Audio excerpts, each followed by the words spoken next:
സഹായം ചെയ്തു കൊടുത്തിട്ട് നമ്മുടെ ഒരു ആവശ്യം വന്നു കഴിയുമ്പോഴത്തേക്കും നമ്മളെ ആരും സഹായിക്കുന്നില്ലല്ലോ എന്നോർത്ത് വേദനിക്കുകയും വിഷമിക്കുകയും ചെയ്യുന്നവർ കാണും.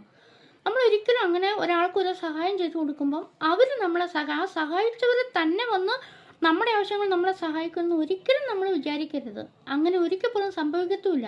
അങ്ങനെ സംഭവിക്കാതിരുന്നിട്ടുണ്ടെങ്കിൽ തന്നെ നമ്മുടെ മനസ്സാകെ വേദനിച്ച് വിഷമിച്ച് ചിലപ്പോൾ റിലേഷൻ പോലും ഇല്ലാതായി പോകും.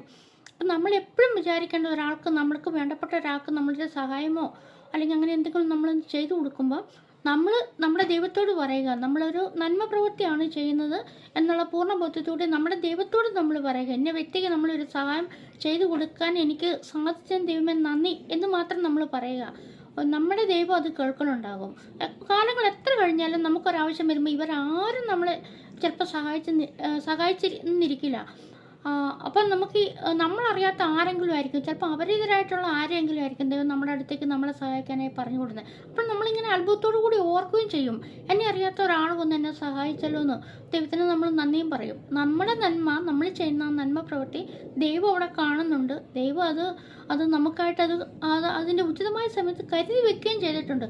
അതുകൊണ്ടാണ് അങ്ങനെ സംഭവിക്കുന്നത്. അല്ലെങ്കിൽ പിന്നെ നമ്മളറിയാത്ത ഒരാൾ നമ്മളെ വന്നിട്ട് അങ്ങനെ സഹായിക്കുന്നത് എങ്ങനെയാണ്? അപ്പം ആർക്കും എന്ത് സഹായം ചെയ്താലും നമ്മൾ ആ ഒരു നന്മ പ്രവൃത്തിക്ക് നമ്മുടെ ദൈവത്തോട് പറഞ്ഞിട്ട് നമ്മൾ ആ നന്മ പ്രവൃത്തി ചെയ്യുക. ഒരിക്കലും ചെയ്തു കൊടുക്കുന്നവരുടെ അടുത്തുനിന്ന് നമ്മളത് തിരികെ ആഗ്രഹിക്കാതിരിക്കുക.